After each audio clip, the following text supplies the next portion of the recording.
Hello guys, this is my ABF 503 Financial Technology and Digital Innovation individual assignment. I selected this title behind the Ant Growth for Why China Stopped the World's Biggest IPO. Okay, let's get started. My name is Li Jiachen. I am a School of Management student. Chapter 1: The Rise of Ant Group. To understand the story of Ant Group, we need to go back to Alipay. In 2004, Taobao was new. Buyers were afraid to pay first. Sellers were afraid they wouldn't get paid. Alipay solved the trust problem.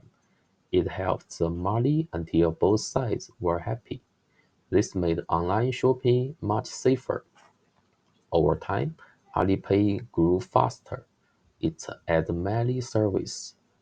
For example, the payment, scan and pay, transfers, online shopping, lending, 花呗、借呗, loans from small business, wealth, 余额宝 funds, and the insurance, credit scores, and more. In 2014, it became Ant Financial. Later, it was renamed Ant Group. By 2020, Ant was not just a payment app, it was a massive tech platform with data from 1 billion users.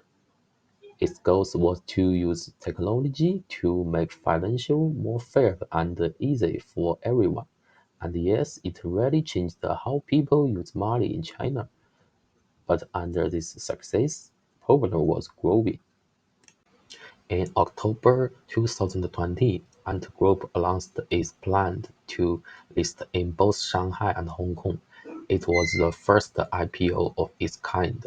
The accepted fundraising 13.4 billion US dollars. It would be the biggest IPO in history. Investors rushed in. Over 4 million people signed up to buy shares. Ant's value even passed Alibaba. Then something unexpected happened. Jack Ma gave a speech. He said China doesn't have financial risk because we don't have a real financial system. He also said regulators were too old and too slow. This speech made government leaders very nervous.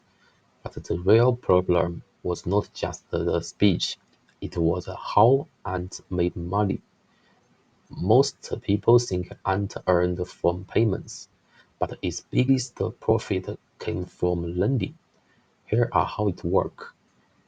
You can look at this picture. Ant let user borrow money, then it passed that loan to a bank. The bank gave the money. Ant take a service fee. If something went wrong, the bank took the loss. So Ant was not a bank, but it acted like one. And it made even more money than a real bank. This clever mode, it was now too big and too risky, so the government took action. Just 2 days before the IPO, regulators stopped everything. People were shocked. How could the biggest IPO in the world, worth over $300 billion, be cancelled so suddenly? The reason was not just about one speech, it was deeper. It was about Ant's business model and how the company was seen. Most people thought Alipay just a payment tool, but it had become much more.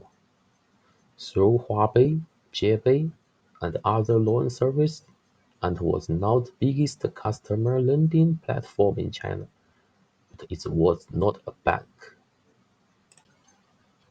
This means Ant did not use its own money. Instead, it connects user to bank. The bank gave the money. Actually, it is a shadow bank. So I give a table of shadow bank with traditional bank. If people didn't pay back, the bank lose money, but Ant still earn a service fee. In short, Ant made money without taking risk. That's why people say it was using other people's money to make profit, with no skin in the game.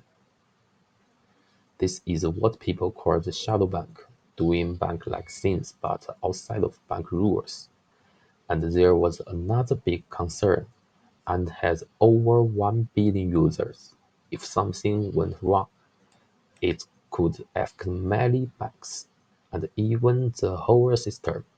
So to regulators, this was no longer a company issue. It was a national financial safety issue. Stopping the IPO was like hitting the emergency brake. Let's talk about the more serious data monopoly and nation security. Leading was not the only issue. Regulators were also worried about Anti's control over personal data. Alipay knows what you spend, when you spend, and how much you spend. It knows your income, loans, insurance, and investments. This data was used to decide if people could borrow and how much. In short, Ant has built its own private credit system.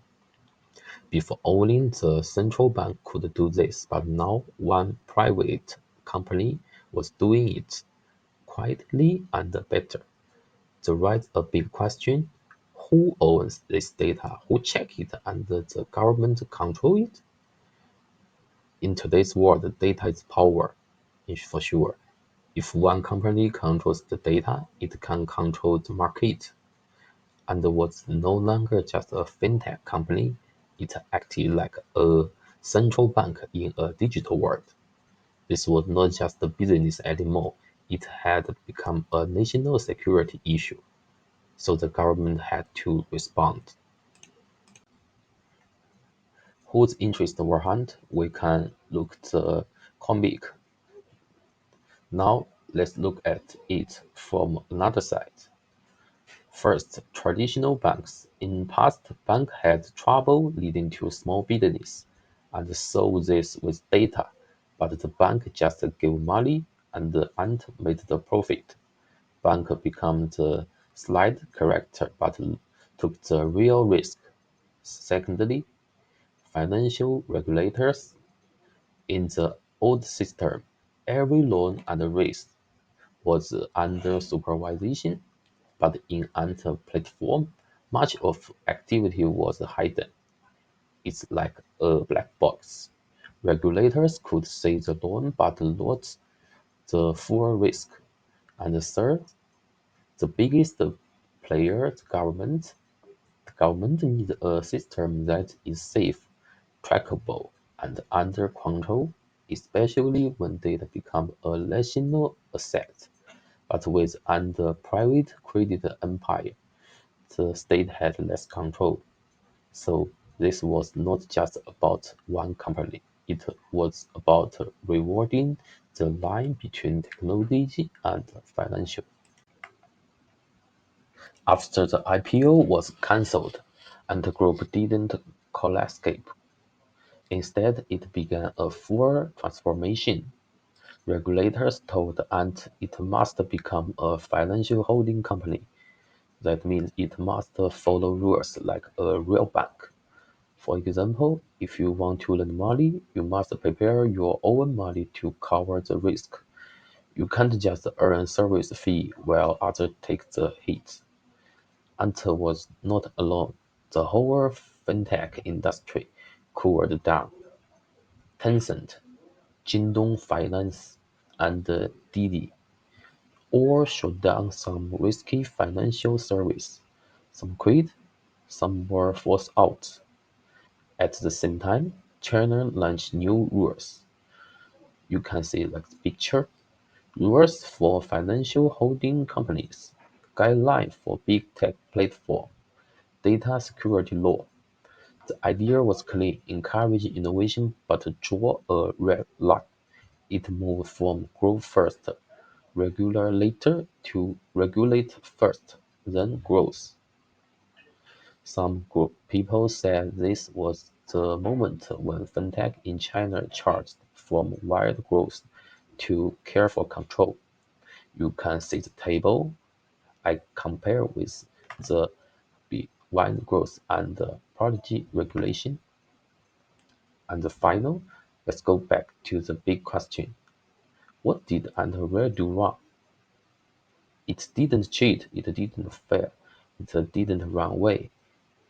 Its problem was it grew too fast, played too many roles, and crossed too many red lines.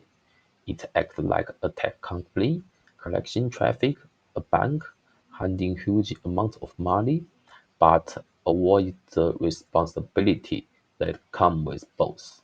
So this was just a company problem anymore. It became a governance issue for the whole country. This is why regulators have to step in and hit its brakes. But this is not end, it's a new beginning. Fintech is still a key part of China's future, but it must grow in a way that's safe, legal, and under control. Technology should serve people. Innovation must follow the rules. The story of Ant Group is not over, but it teaches us this. Financial is not a game, and technology cannot grow without limits. The story about Ant Group ends here. I hope I explained it clearly. Thank you for watching.